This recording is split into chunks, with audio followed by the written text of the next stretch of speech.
Hi, welcome back to another Second Breakfast podcast. I'm your host, Andy Roth, and joining me in a second will be Phil Duvall. Today, we're going to discuss the Criterion Collection, which is a snooty collection of amazing DVDs and Blu-rays. We got a call from a friend of ours saying the entire Criterion Collection was available on Hulu Plus. Where should he start? So, Phil and I tackle this question. We talk about foreign directors, we get a little snooty, we get a little nerdy, and then Phil tries to rein me in. It doesn't really work. Let's see what happens. Hi, everybody. Welcome back to another Second Breakfast podcast. I'm Andy Roth, alongside Phil Duvall. Say hi, Phil. Hi, Andy. I don't even know if I'm pointing the right way. I was told that... I don't know, but you pointed that way, so I pointed this way, and I wonder what'll happen next. You know what? Life's an adventure. I can't wait. I can't wait. We should do a thing where we try to figure out when we talk this way to each other, and be like, that's the dumbest thing I've ever heard in my life. It'd be really, really funny especially if we're facing away from each other. It's true. It's true. Or if I could go like this, and then a finger could come through and get you in the ear or something. Right. And by the way, this is a great time to remind you that at least half of our listeners are listeners and not viewers, and they're like, I don't get it. That's true. That's true. We're doing all sorts of funny camera gags, folks. Funny camera gigs. Yes, we're one step away from being Carrot Top. Basically, we're all about the prop comedy. All I need is some Botox and a Coke habit. Oh, and millions of dollars. We can make all of that happen, right? I mean, we have to be able to, right? Okay, let's move on to our topic for the day. Okay, let's. So a friend of mine told me something that I found absolutely fascinating and awesome, and almost enough to make me buy it, and yet still quite not enough. Not quite enough. Hulu Plus, which I knew as, TV shows, and that's it. Yep. Now offers for free the entirety of the Criterion Collection streaming.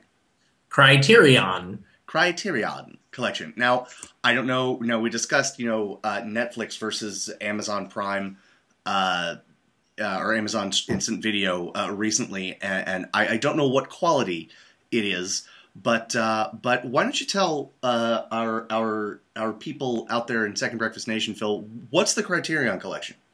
I'm so glad you asked. Since 1984, the Criterion Collection, a continuing series of important classic and contemporary films, has been dedicated to gathering the greatest films from around the world and publishing them in editions that offer the highest technical quality and award-winning original supplements. Over the years, as we moved from Laserdisc to DVD, Blu-ray disc, and blah, blah, blah, doesn't really matter. Listen, it's the artsiest, fartsiest movie thing that ever existed, Criterion Collection. Yes, which means it's right up our alley, right? I own a couple of Criterion. I gotta be honest with you. I feel like if I walked into a Criterion Collection group, they would scoff at me. They would scoff. Slowly warming their brandy and their snifters, looking down their monocled noses at you. Yes. I guarantee you that the number of people who wear monocles per capita in the Criterion Collection group is far greater than anywhere else in the world. Nice. Except for the National Monocle Federation. But I will say this. The NMF. But I will say this. I have a friend from high school, and she's a movie nerd, but her brother is an even bigger movie nerd, and he was like, my goal is to watch every Criterion Collection movie. And I was like, my goal is to watch every Mel Gibson movie. So I guess you see where we this is the thing. You and I are movie dorks, but we're movie dorks who are like, hey, let's watch every Mel Gibson movie. Yeah, ridiculous. He's gonna spend a lot of time looking at subtitles. And I'm not judging. I love foreign movies. I'm judging. Fair. I'm judging. Fair. The one thing I do want to say in response to what you said. Yes. They are artsy-fartsy. They are... But what I think is interesting is I wouldn't necessarily consider them snooty in anything other than their choice of films, right? Because is there another way to be snooty, Andy? I'm glad you asked that, Phil. Okay. What they do is they take movies and they clean them up visually and Yes. the audio track, and they have yet to put out an AV track or an audio track or a video track that is not stellar. They just do a really good job restoring movies that sometimes are kind of hard to restore. There's a whole 5-minute documentary on YouTube right now that you can find about. They did a restoration of their most recent release is the original Man Who Knew Too Much. Hitchcock made The Man Who Knew Too Much twice, and they did an original restoration. We have a friend online named Daniel who posted it, and it is amazing the work they do. This is going to sound really twee. Okay, this is going to sound really twee, but like. This is the definition of lovingly transferred. These are people whose entire career is their whole career is what's the best way to release this movie? How do we put this movie out in a way that no one will ever put more love or care or of themselves into it? That's their whole thought process. You're so twee right now. It's unbelievable. It's so like. Anyway, it's just silly. It is though. And the other thing that I'd say is, the other way that they could be snooty and they are not. Their special features are amazing. Amazing. Yeah. That's the thing is they care about movies, right? Now, and the funny thing is, you'll notice they list all these people. The foundation of the collection is the work of such masters of cinema as Renoir, Godard, Kurosawa, Cocteau, Fellini, Bergman, Tarkovsky, Hitchcock, Fuller, Lean, Kubrick. You notice none of those does it say the, what's his face? You know who I'm talking about. Huey Boll? No. They've actually released 2 Michael Bay films on Criterion Collection. Right. Which we were positing online the other day means that Michael Bay just gave them just a truckload of money. Because there's no other reason for it. Because what they do cannot be that profitable. Because there's not like people going around the corner just to lining up to see the new print of a Preston Sturges flick from 1937. That's fair. That's fair. But they often run out of their titles. A lot of their titles go out of print. And so what I'm thinking is sort of their business model is not, I'm going to put out a DVD. It's I'm going to put out, 5,000 of these amazing DVDs and charge an arm and a leg for them. But they don't charge an arm and a leg. It's not that much more expensive, especially now that they're on Blu-ray. They were way more expensive when they were on Laserdisc, which is the most nerdy thing I've ever said, but it's true. I have a couple of Criterion Collection DVDs. I don't have any Criterion Collection Blu-rays, but I guess the point is, folks, if you're going to look at Criterion Collection, you're not going to find a better release of something. It doesn't exist. Like that is if a movie you love is released on Criterion Collection, that's how you should buy it. Just get that. Yes. Get that. Yes. Now, your friend asked us a specific question, which is very simple, which was, what is if I'm gonna delve in, where would I start? There's over 600 movies. Right, which is absurd. Right. And I really like their webpage, and they have like a how to get started thing, as if like featured lists, and you could just go down the list if you wanted to do that. Mm-hmm. You'd be welcome to do that. Yes. And it's pretty cool. They have a list of films referenced on The Simpsons. They have a list of best horror movies that are on Criterion. They have silent movies list. They have Stanley Kubrick's favorite films, things like that. That's awesome. So these are movie geeks. These are movie geeks that are on a level that I can't even forget it. I can't even.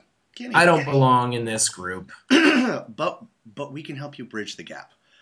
We were talking about this beforehand, and you had an answer that I really liked. So, I mean, if you want, what's the movie you would start with? Okay. Do you want the answer first, or do you want my reasoning first? Surprise me. Okay. You're so disappointed in me right now. You're like, just give me an answer, you jerk. Where's your friend from? Where does he live? He now lives in New Jersey, but he is from Georgia. Is he one of those New Jerseyites that really just thinks they live in New York? He's from Georgia. Picture this. You're a small-town country boy living in the big city. You want to be sophisticated. You want to be impressive to your friends about the movies. Here you have this Hulu Plus, which you really bought just to watch 30 Rock reruns. And it turns out you've got the Criterion Collection streaming. You want to be a movie geek, but let's face it. The movies that movie geeks like are freaking boring. What do you do? What do you do? There's a very simple answer to this, and that is Akira Kurosawa. First of all, listen to how nerdy and snooty I sounded when I said it. It's a foreign name. Akira Kurosawa. Now, the thing about Akira Kurosawa that's very important is that he's Japanese, but he made these films in the what, 40s and 50s? Sure, And then I'd like to point out that you were just vaguely racist while you were being snooty and saying his name. Akira Kurosawa. No, that wasn't racist. That was like that voice like a, ooh.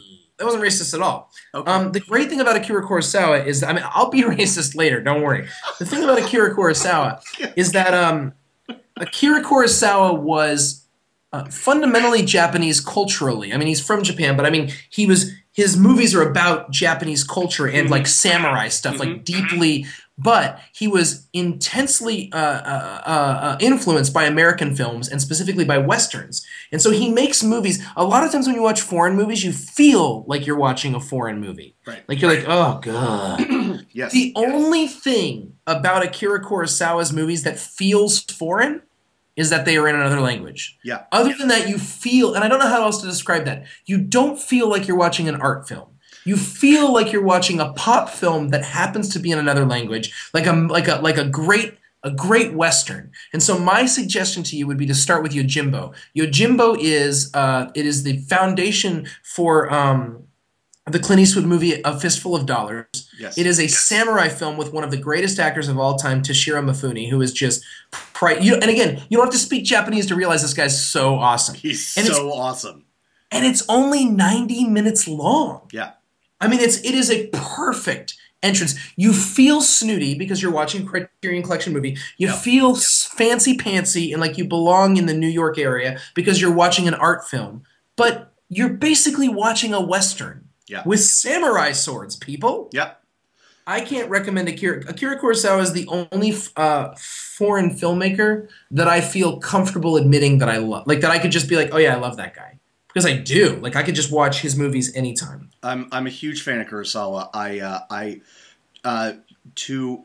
There's no way to sort of illustrate your point, which is an excellent point, without showing people clips of different movies. But your point that, you know,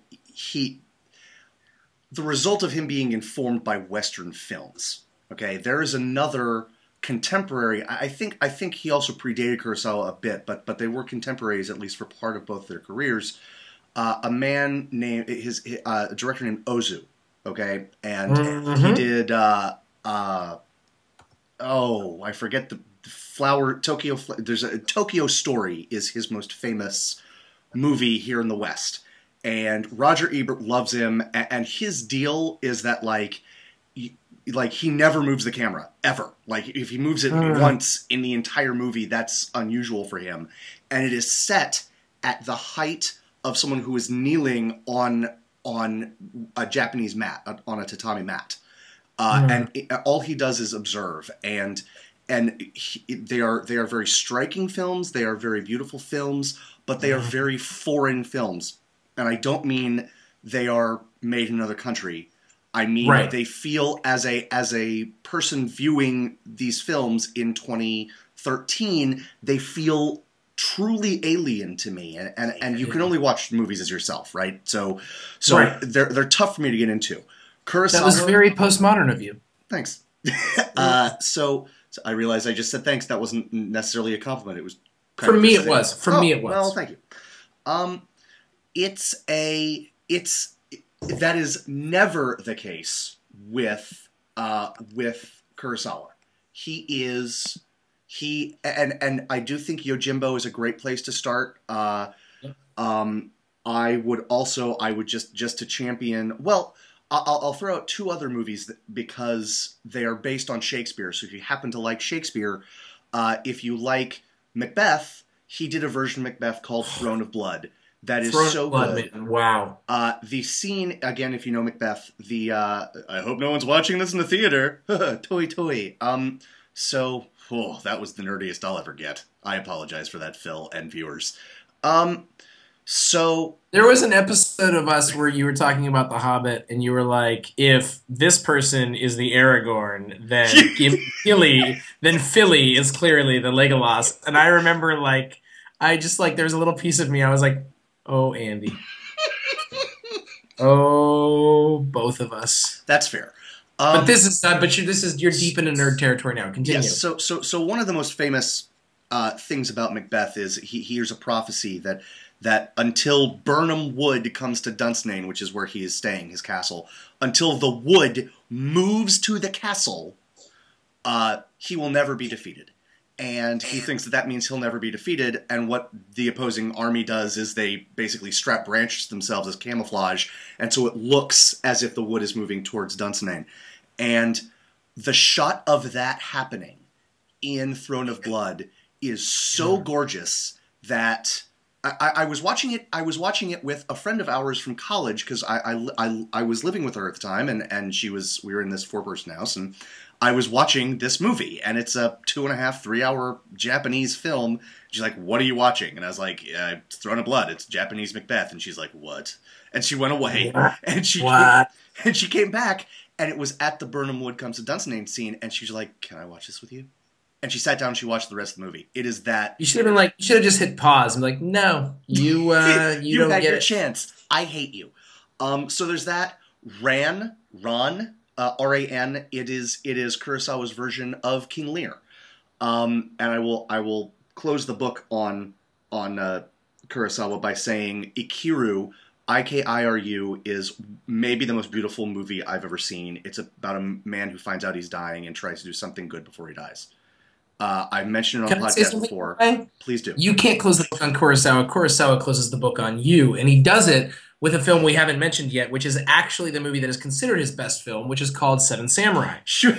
The only reason I did not recommend Seven Samurai to you as the first movie to watch is it's 207 minutes long, which means it's 3.5 hours long. Yeah. That being said, it basically is the most... There is not a more influential movie on the American Western genre than Seven Samurai. That is true. Seven Samurai also, and I'm not kidding you, created slow motion. Akira Kurosawa, the first use of slow motion was in the Akira Kurosawa movie Seven Samurai. Genius! Yes, and Seven Samurai, Ikiru, do you want to throw anything else out about to this gentleman about the old Criterion, as you would say, before we go? I'm gonna bring up 2 movies by another foreign filmmaker, Fellini, 8.5. Well, La Dolce Vita is just a beautiful movie about a man who is totally screwed up and is wasting his life pursuing beauty instead of things that are, beauty in his relationship instead of things that are honest. But if you really, and here, I feel like this is a great answer. Because you're into the Criterion Collection and you want to get not just snooty, but like film snooty, perhaps the greatest film made about film ever, 8.5. Fellini's movie about film, the lead character is a director who is slowly watching his production go wildly off track, because again he can't stop sleeping with all of the beautiful women around him. It's Fellini. It's a thing he does. It's a tough life. It's a tough life. Yes. Never seen it. Excellent. Very, very good. I've heard nothing. I mean, it's 8.5. I've heard nothing but I've never seen it. I'm excited for you to watch it. I'm gonna try to pull back from the nerdiness just a tad for this gentleman. Please do.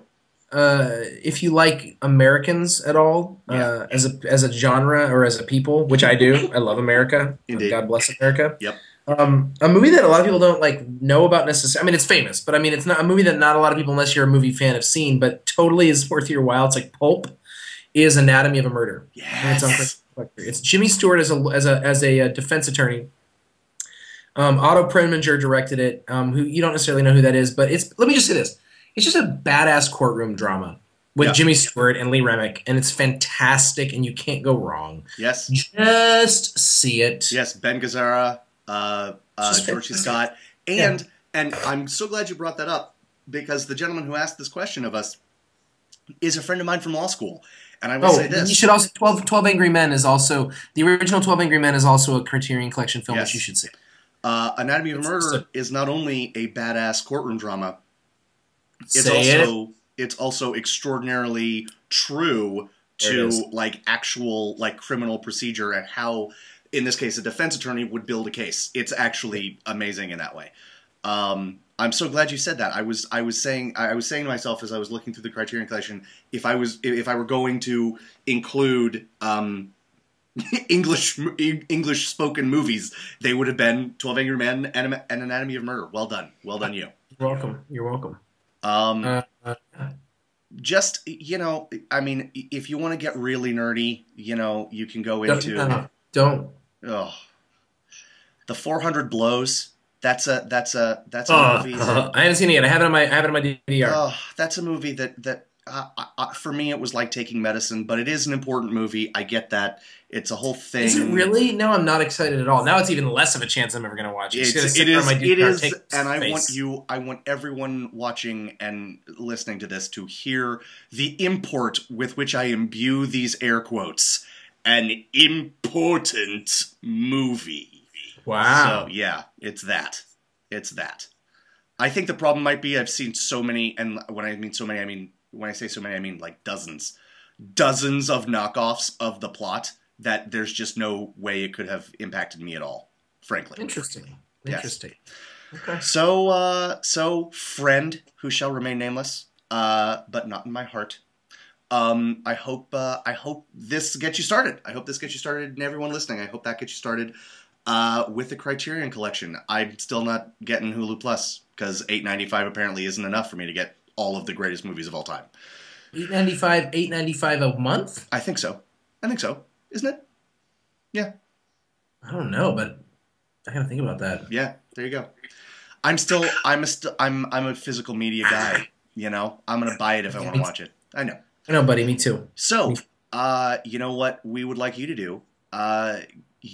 Watch this video, share this podcast, and comment. This is true. That is something we'd like. What do you think you should start with the Criterion Collection? What are your favorites? Right. Let us know. Comment on Facebook. Comment on YouTube. Comment on our WordPress site. And share and like and all of that good stuff. I love everything you're saying. I'm a truth teller, my friend.